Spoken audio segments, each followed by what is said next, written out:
Thanks for listening to Baxy's Musical Podcast. If you like what you hear today, like it, share it, review it, pass it around to everyone you know.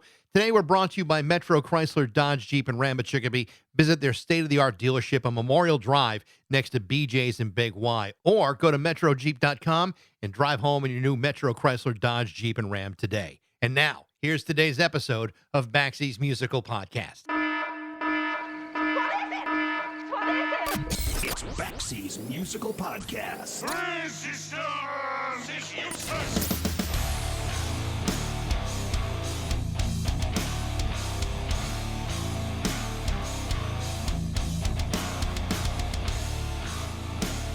Once upon a time, success in music was solely dictated on stuff like chart position. If you had a top 40 hit, you were probably going to be a success. If your songs fell at number 41 and below, well, maybe you'll do better next time. Either way, these numbers were often tied to record sales, radio airplay, and a bunch of other stuff that most artists had very little control of. Things like promotion, distribution, MTV videos, and touring schedules were all part of a larger universe of what was once considered to be the defining parameters of a successful music career. Today, the world of music is completely different. Success is no longer purely limited to things like record sales or radio airplay. Today, things are judged on things like audio streams, Instagram followers, and what sort of distribution you're getting on TikTok. In other words, the doorway to success is primarily about busting through complicated algorithms. And while that may seem like a daunting and mysteriously ambitious undertaking, this is how people discover new music. Which brings me to my guest today, Meghan Kelleher from the band Divine Sweater. Now, not to make things all about me, but Divine Sweater and I share a lot of the same things in common. The band is originally from Massachusetts. I'm originally from Massachusetts. Meghan and her bandmates went to a Jesuit college. I went to a Jesuit college. Of course, I couldn't get into the one that she got into, but nevertheless, the band is coming to the Drake in Amherst on September 20th. I happened to be in Amherst 3 days ago. Their single, Deep Side, off their newest album, A Time for Everything, has had over 2 million views on TikTok since it was released. I've probably spent 2 million hours on TikTok just watching food and UFO videos. Where we differ is that their latest album on Better Company Records is about to be released this Friday, September 13th, whereas I have absolutely no plans this Friday. Again, I don't want to make this all about me, but their new album is a gorgeous collection of dreamy indie pop songs that deal with some pretty heavy subject matter like grief and mortality, but yet still leaves you feeling with a sense of optimism. It's a totally satisfying record from a band that's experiencing real traction in today's environment. Their music has gotten great reviews in the Boston Herald, the Boston Globe, from Anthony Fantano on Pitchfork, Stereo Gum, and many other sources. Even Kevin Bacon likes these guys. This is my conversation with singer Meghan Kelleher from Divine Sweater on Baxy's Musical Podcast.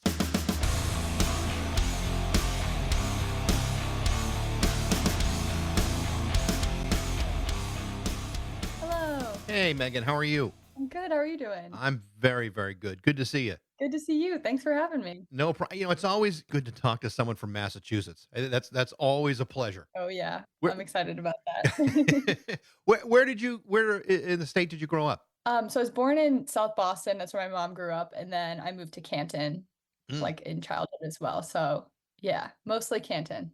The new album, A Time for Everything, is out on September 13th. I mean, it's literally right here, and I've had a chance to preview the record, and I do want to talk about it. But the Yeah. the thing that I'm just so impressed by is considering how much things have blown up for you guys over the course of the last few years. I mean, previous singles like 2x2 and I Knew You Better. I mean, they blew up for the band. I mean, how much anxiety are you feeling with the idea of a brand new record coming out, considering the reaction of your previous songs?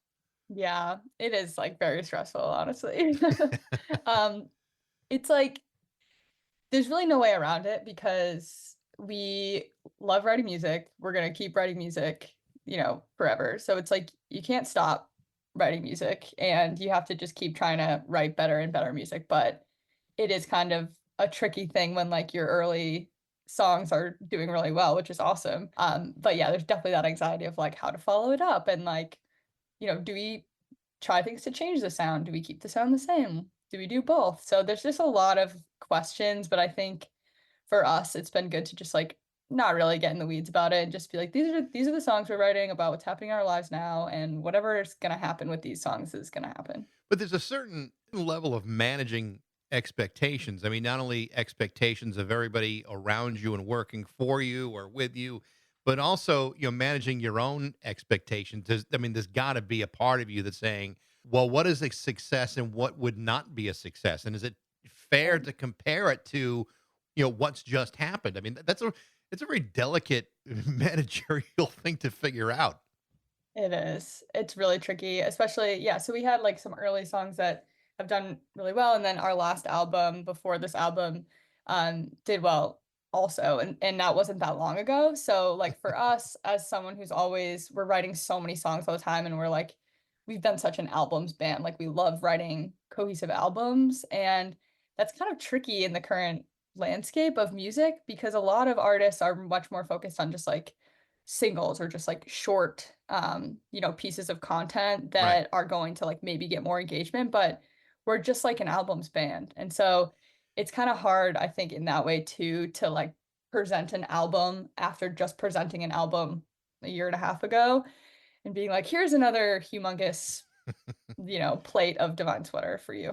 But isn't it weird? Like, with with the song "Deep Side," for example, it's gotten 2 million views on TikTok. I mean, it's hard to bring everything down to 30, 60 seconds, what it may be, and still Right. have impress upon people that, hey, it's a bigger concept than that. But I mean, Yeah. that's like Tide Pod challenge levels type of stuff to have 2 million views on I TikTok. know. I mean, tell me about that.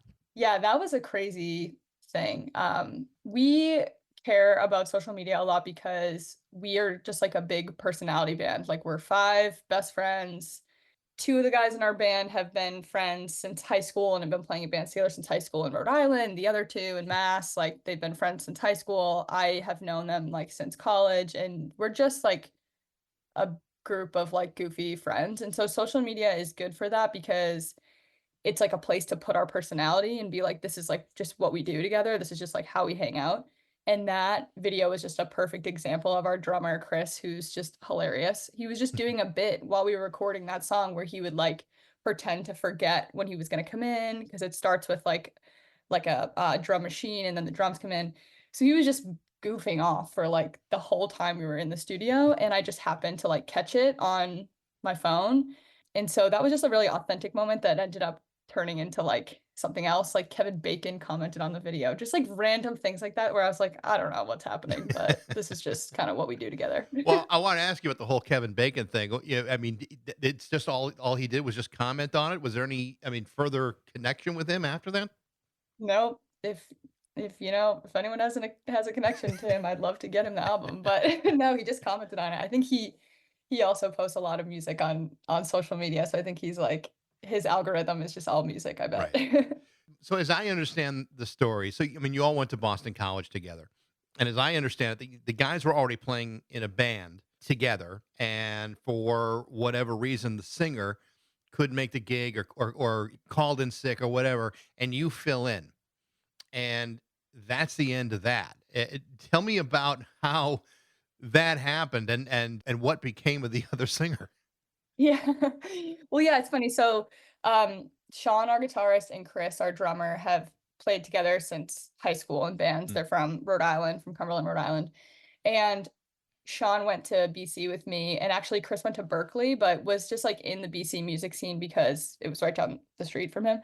And so they were in a band called Small Talk, and I was just in this music club with Sean. So like I just went to his shows a lot, and I just really liked his band and like listened to his band's music, and I just knew the words to their songs because I was around them a lot. And yeah, the singer didn't show up, and it was a full packed room at Great Scott with like a three great bands playing, and at that point they were called Small Talk. And Sean was like, "We need someone to sing, or can you do it? Can you like get up there and sing?" I've never played a gig in my life before this, like other than open mics or like singing at family events. So we like ran out to a little ATM outside of Great Scott and we ran through it, and I was like, "Put me in, coach. We can do this." So I went up on stage and it was like the best thing ever, like best first show ever to be at Great Scott, which was an incredible venue with already a packed room. And yeah, it was the best. So at that point, Steve and Alex weren't in the band yet. It was like a group of people from BC. And then, like, after we graduated, things just kind of, like, shifted, and then I was still playing a lot with Sean and Chris, but then we met Alex and Steve, who also have been playing together since high school, and then once it was, like, the 5 of us, we were like, "This isn't small talk, like, this is a different band. This is, like, a totally new thing." So that's when we became Divine Sweater. So in any partnership, whether it's two people, five people, whatever it may be, anything that has some level of success, it's largely based on the chemistry of the people that are involved. In a Right. situation like this, where you're joining at the last possible second here, and really, very much trial by fire. I mean, did you guys feel the chemistry on stage musically immediately, or was that something you had to kind of work through and grow into? Yeah, I think for Sean, Chris, and I, like, we just became really good friends so quickly, and like, for me, I grew up playing music a lot, like, my uncle was a really great, like, touring musician, would play, like, all the time, so he would, like, put me up on stage sometimes to sing, he, like, taught me how to perform, like, my family was a lot of performers, so I was, like, dying for this opportunity to, like, be in a band, and I just, like, hadn't figured it out at BC, like, I just hadn't found the right people, like, I sang a lot myself, but it wasn't the same, so I think the combination of, like, me really hitting it off with Chris and Sean, who have been friends forever, but then also being like, "I just want to be in a band so bad." I think, like, that combination just really set us forward and has really been, like, the lifeline of our band. Like, all of us just, like, wanna be a successful band so badly, and we love each other, like, we really are, like, these are, like, my closest friends, and I think that, like, any success we've had at all is totally because of that. Just, like, actually loving each other and then also just having this, like, really clear shared goal. You guys hang out in the Boston area for a period of time. You wait until you're graduated or all out of school, or whatever, and eventually you wind up moving the entire thing to New York, Brooklyn, more specifically. What was the decision behind that? And was that a difficult transition after being in Boston all that time? Yeah, so I think, for us, we were playing in New York a good amount. The label that we work with is in New York, so we, like, we're doing all our recording at their studio, so we just were, like, there a lot. I also, I did, like, this thing called School of Song, which is just, like, these songwriting courses, and a lot of the people that I met through that were living in Brooklyn, and just every time I went, I just was like, "This is just a really cool new energy," and I feel like as a creative person, this it would be really good for me to just be here for a little bit and, like, to take that in and to meet new musicians and, like, in New York, I mean, in Boston too, but in New York, there's literally like 3 shows you could go to every night of the week that are bands that you love. And so just being in a community, I feel like where I can be around so much music and I can like really fully like center this and make it, like the core of everything I do. That just felt really, really important to me. So it's been really cool to live there over the past 2 years. So the band starts to self-release a couple of albums in Mhm. 2019. You release Mhm. Human Love. 2 years later, The Divine Sweat of the 10-year plan. Mhm. Both stream incredibly well, like 10 million times, which, for anyone who understands how music is distributed through streaming, sometimes even to get 10 people listening is miraculous. 10 million is outstanding.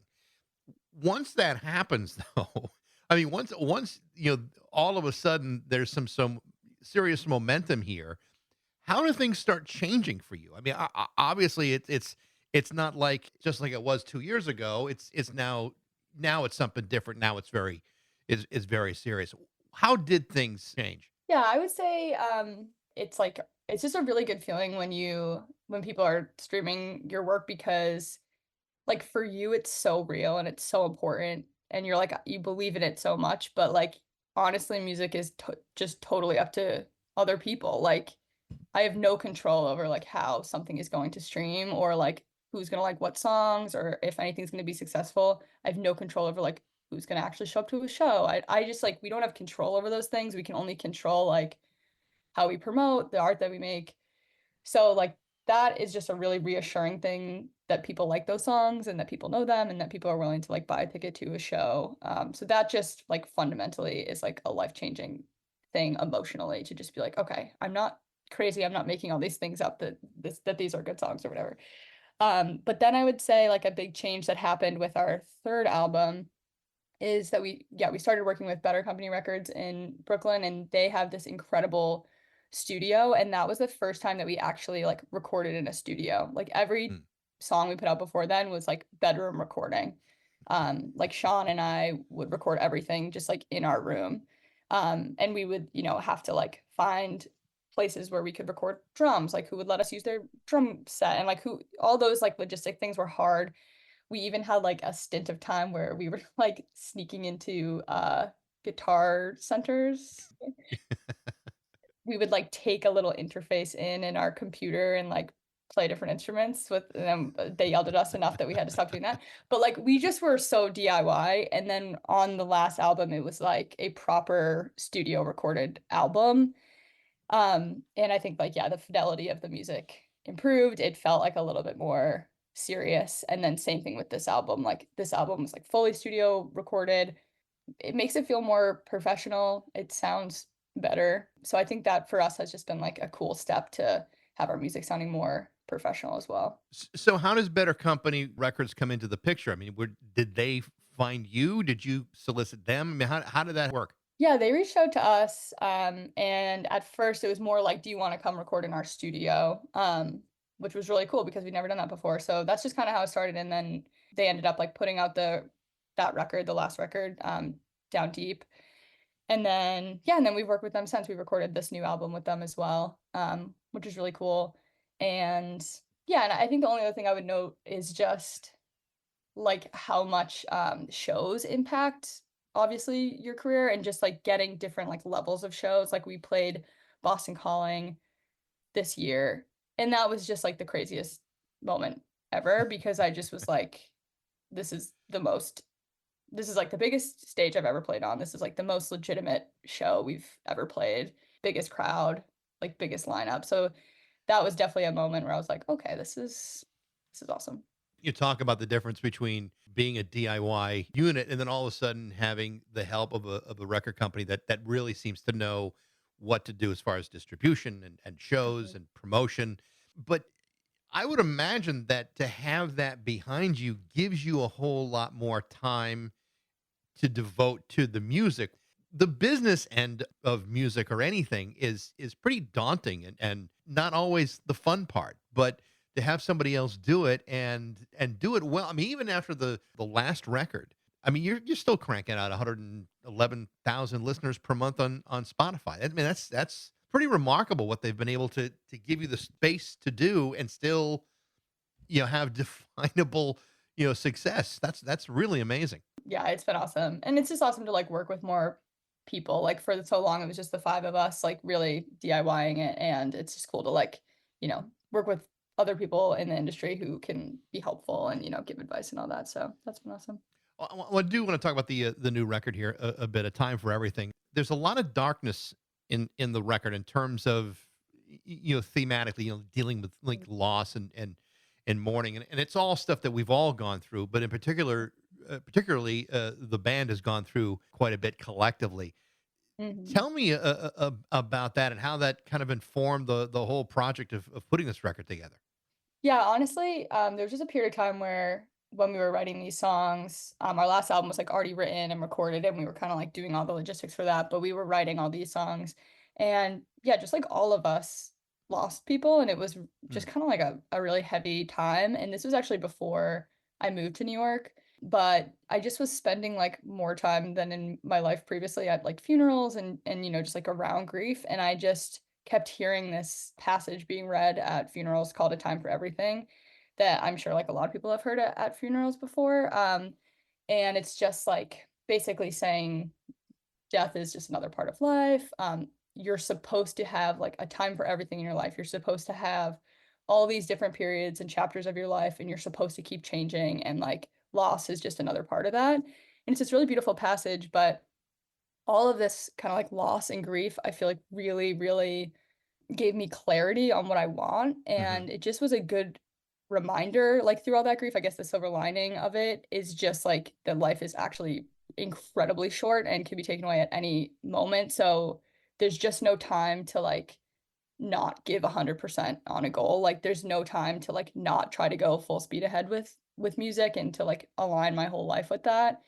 It was a big reason why I moved as well because I was just like, if you're not going to do it now, you're not going to do it. So Right. you should probably just do it now, right? Before like something horrible happens or like before it's too late to do it. So the album is definitely a lot about grief, but it's also just about using grief to kind of transform into like just get going on achieving goals. Well, that was the other part about it because, as I would never say that it's a dour and depressing record because in a lot Yeah. of ways it's fairly upbeat too, Mhm. which makes a lot of sense. I mean, emotions are never a straight line. It's always the cyclical type of thing. But then to reflect that on the record, I mean, was that how you were feeling at the time that you were writing these songs? Like I mean, there is a silver lining. There is something attainable that pulls you out of dark space. I mean, how were you able to do that? I think with this album, I was really focused lyrically on just like writing what is happening. I think it's really tempting sometimes to be like, I need to write these beautiful, like poetic, flowery lyrics, and like I need to, say something this way that like no one's ever said it or something like that. Where I think for this album, I was just like, what's happening? Just write it down because what's happening is really heavy and real, like the loss part, but then also just all the changes that were happening in my life. Yeah. Just like write down what's happening. And so I think I honestly, this is the first album where I think I just like did that. The last album we put out was like a concept album. It was very like fiction oriented. And this one I'm just like, what is happening? And what are like all the big feelings that are involved in that? And like how clearly can you just say it? So that was really my process for this. One of the singles is a song, "Deep Side," and I was following along with the lyrics, and just thematically alone, the song is freaking heartbreaking. But it's an up-tempo song at the same time. Again, like there's mixed emotions in Right. yearning and about Mhm. loss or whatever, but getting those feelings out and converting it to words and lyrics, that's it's hard to do just in a conversation with people to get Yeah. that stuff out. To pour it out and then to create a form of art with it.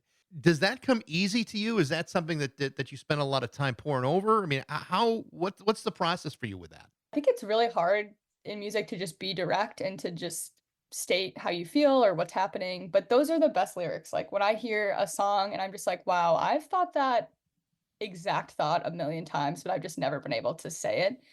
Like that's my favorite thing in music. So for this record, I really was just like journaling a ton. I have like an endless notes app note in my phone where like anytime I would think of like a line or just like a feeling, I would just write it down. So for me, it was a lot of like cutting down all of my journaling, all of my notes, and just being like, what is most important and like what fits in this song. I also am really lucky that like I write most of the lyrics with my bandmate Sean, who is like a great lyricist and has written a lot of our songs as well. So it's really good to have like a partner in this to be like that line's not quite there or like why don't we try this or to just come up with something new altogether.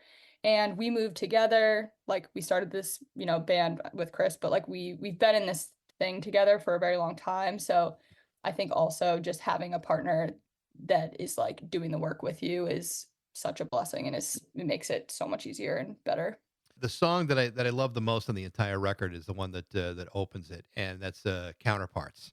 Oh, thank you. I think that is an absolutely beautiful, beautiful song, and Thank and this is gonna sound very, very weird. It's got a little bit of a Cocteau Twins vibe to it, you. only with Yeah. actual lyrics and a horn section, which which they never even attempted to do. But it's got Uh, it really does have a very beautiful, ethereal sense to it. Yeah, that song is sort of like the central thesis, I think, of being a musician. It just like hearing you're being super nice like about our music and it's like so nice to hear, but no matter like how many like streams a song has or like if an album does well or if like, people pick up a song and like if, people like put it on a playlist or put it on the radio or like something like those things feel amazing and like getting good shows feels amazing. But like you're always also facing so much failure, like, every day, there's, like for anything that goes well, there's 10 things that don't, and there's, like it's hard to not weigh the failure heavier, and it's also hard to, like, not compare yourselves to other people and like other bands that are like getting bigger shows or like getting more streams. So there's always this kind of like, it's like a, there's always two sides that you're fighting, like being grateful for what's happened positively and then also dealing with like all the negatives. But that line, we keep waiting on a train that's never coming, is really how it feels a lot of the time to be a musician. You Mm. just are kind of like, when's the big break? Or like, when is the big thing gonna happen that's gonna like change everything for us? And so that's just a feeling I think that any musician or any artist has all the time. And it's like impossible to not feel that way. And I'm sure people who are like significantly bigger than us feel that way as well. So I would say that that song is like central thesis of the album and of like the time and also just of being a band. Well, and that's kind of why I started the whole conversation about the expectations you have, because I mean, I don't care who you are, how successful you are, how creative or brilliant you are. Everyone's got self doubts and Right. insecurities about not just what they're writing and singing about, but also about the actual the actual project itself. And that's one of the reasons why I asked about it, because it is a lot to manage comparing yourself to Mhm. other people. It's a lot to ask of comparing, what you've got completed as compared to what you've already done or what you expect to have happen with the new stuff. I mean, it really is a pretty cumbersome weight on you, especially when you're on the eve of a release. I mean, Yeah. it's a lot. Yeah. And it's hard not to like get caught up in um it's hard to not get caught up in like the next thing. Like, what if the next single like doesn't do well? Or what if the next single like, what if people don't like it or something like that? It's hard to not be like to it's hard to kind of like manage, I guess, like what has happened and then what's about to happen and not get so freaked out about it. But you also said that you're dealing with four of your best friends in this, Mhm. and so cohesively, there's an infrastructure built of trust and friendship, which Mhm. you would sustain. Hopefully, you would sustain anything that wind up happening. But I mean, already the indicators is that the people who have listened to this music already have really appreciated it. Yeah, again, the first two singles, Deep Side and Counterparts, they're wonderful songs. They're really, really great songs. I mean, there's no reason to feel insecure about what you've accomplished. It really is a great record. Thank you. Thank Yeah, you. I'm excited. We have another single coming out next week, as well that I am really proud of as well. So yeah. hopefully it does well. Now you guys are wasting no time getting on the road. You've got shows in New York and Chicago, Washington. I believe you already played a show in Boston earlier this summer, and you're coming to the Mhm. Drake in Amherst, which is not Yeah. far from where I'm at on September 13th. Oh, How awesome. how are audiences responding to all of this?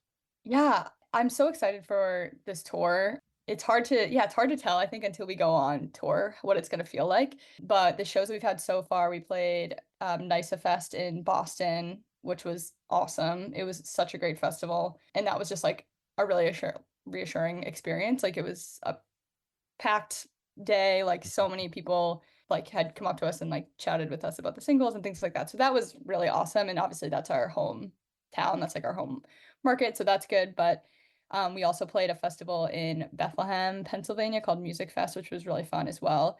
But yeah, I'm just excited to hit the road. We're gonna start in New York and then we play the Drake on the 20th, which we've never played out there before. So I'm excited for that as well.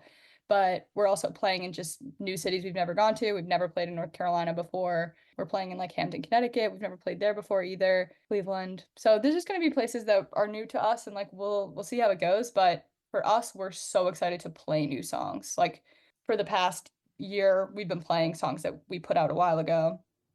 We've been playing them for a long time and so it's also just been nice to learn new songs and to be like this is our new set. Megan, I appreciate the time today. I wish you guys all the luck in the world with the record. Like I said, I really enjoyed listening to it, and I like Thank getting a you. chance to listen to it before most other people did. That was a real thrill. So thank you so much Thank you. for joining me today. Appreciate it. Yeah, thank you so much. It was so great to chat. Divine Sweater's new album is called A Time for Everything. It's available on Better Company Records on September 13th. They're also coming to the Drake in Amherst on September 20th. Thanks for listening. I hope you enjoyed it. Be sure to follow on Instagram, TikTok, and Facebook for regular updates. You can also email me at bax@rock102.com. I'd love to hear what you think. Thanks to Metro Chrysler Dodge Jeep and Ram of Chicopee for their support, and thanks to you for listening to Baxy's Musical Podcast.